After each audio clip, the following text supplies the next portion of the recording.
unos pocos textos que son básicos, porque no quiero terminar hoy sin dejar claro un concepto, porque se está diciendo de que hay alguien que está en el cielo intercediendo por nosotros. Se les llama santos para la Iglesia Católica, que podemos ofrecerles cirios y oraciones para que nos ayuden. Pero también se nos habla de que hay una señora que fue madre de Jesús, llamada Virgen María, que está en el cielo y que para que nosotros lleguemos a Cristo hemos de pasar primero por ella. Es nuestra intercesora. Si no, no podemos llegar hasta Dios.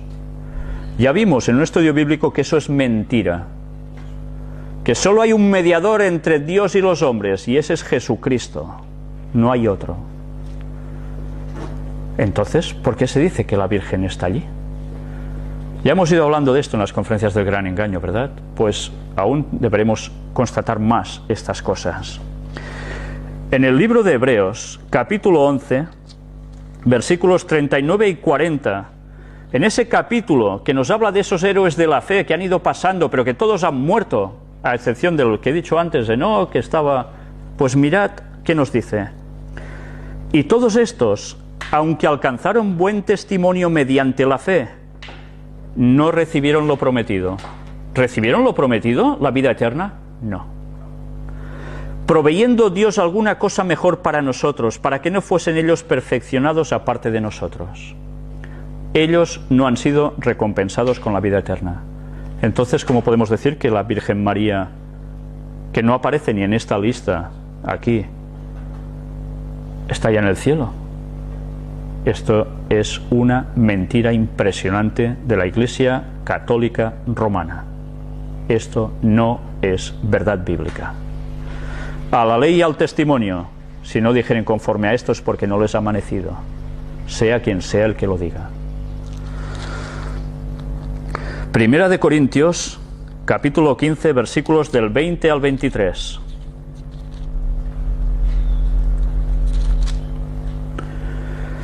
Mas ahora Cristo ha resucitado de los muertos, primicias de los que durmieron es hecho. Porque por cuanto la muerte entró por un hombre, también por un hombre la resurrección de los muertos. Porque así como en Adán todos mueren, también en Cristo todos serán vivificados. Todos. Pero cada uno en su debido orden. Cristo, las primicias, luego los que son de Cristo en su venida. ¿Veis el orden?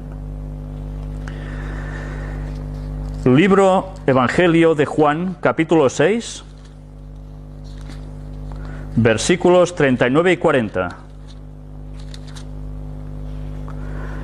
Y esta es la voluntad del Padre, el que me envió, que de todo lo que me diere, no pierda yo nada, sino que lo resucite en el día postrero. Y esta es la voluntad del que me ha enviado, que todo aquel que ve al Hijo y cree en Él, tenga vida eterna, y yo le resucitaré en el día postrero.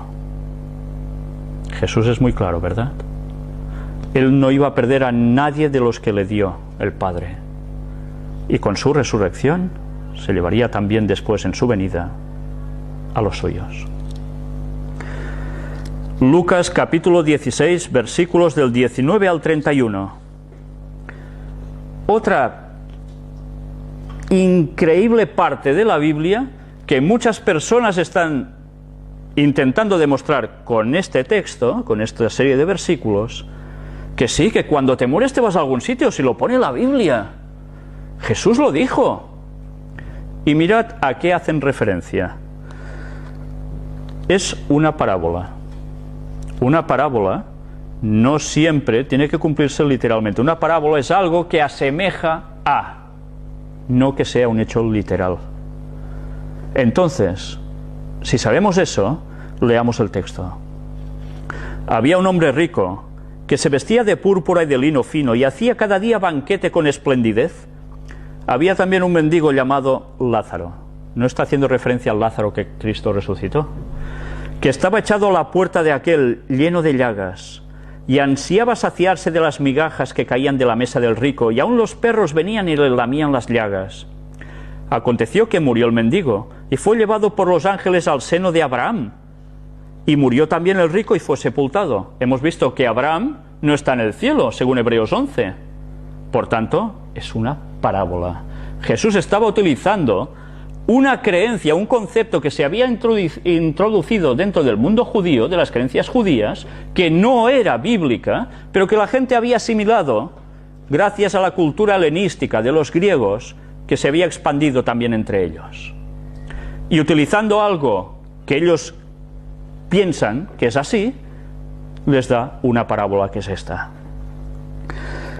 Y hablando de Abraham dice, y murió también el rico y fue sepultado. Y en el Hades alzó sus ojos, en el sepulcro, estando en tormentos, y vio de lejos a Abraham y a Lázaro en su seno, estando en tormentos. Ya hemos visto que el infierno no es bíblico, nadie está ardiendo por la eternidad, que el infierno va a ser cuando Cristo termine ya con todo después del regreso por tercera vez a la tierra con los santos. Entonces nos damos cuenta, es una parábola. Entonces él dando voces dijo, Padre Abraham, ten misericordia de mí y envía a Lázaro para que moje la punta de su dedo en agua y refresque mi lengua, porque estoy atormentado en esta llama. Además, mirad, desde un infierno hipotético está hablando Abraham en el cielo. ¿Qué tienen? ¿Un walkie-talkie, un teléfono para irse comunicando así? Es una parábola. Pero Abraham le dijo, Hijo, acuérdate que recibiste tus bienes en tu vida, y Lázaro también males, pero ahora éste es consolado aquí y tú atormentado. Además de todo esto, una gran sima está puesta entre nosotros y vosotros, de manera que los que quisieren pasar de aquí a vosotros no pueden, ni de allá a pasar acá. Entonces le dijo, Te ruego pues, Padre, que le envíes a la casa de mi padre, porque tengo 5 hermanos, para que les testifique, a fin de que no vengan ellos también a este lugar de tormento. Y Abraham le dijo, a Moisés y a los profetas tienen, óiganlos.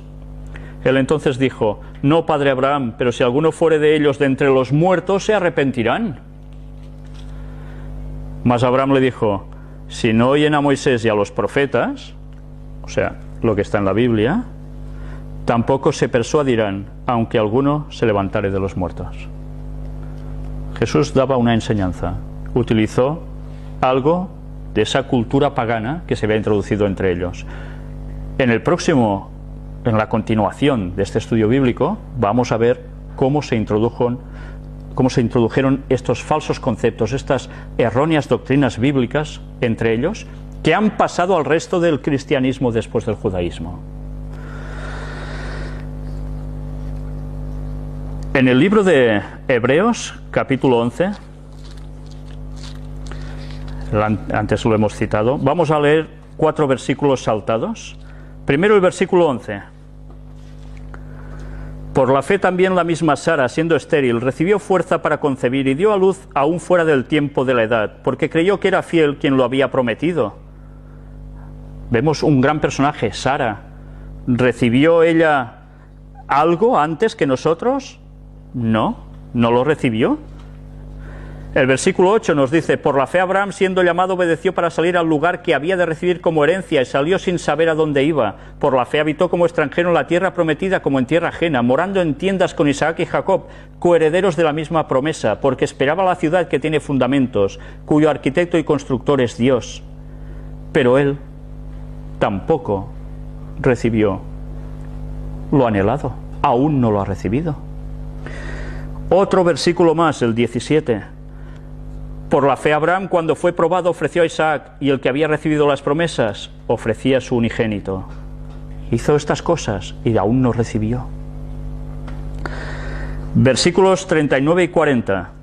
Y todos estos, aunque alcanzaron buen testimonio mediante la fe, no recibieron lo prometido, proveyendo Dios alguna cosa mejor para nosotros, para que no fuesen ellos perfeccionados aparte de nosotros. ¿Veis cómo era una parábola? Abraham aún no ha recibido lo suyo. Y vamos a finalizar ya con un texto en el libro de Hechos, capítulo 2, versículo 34.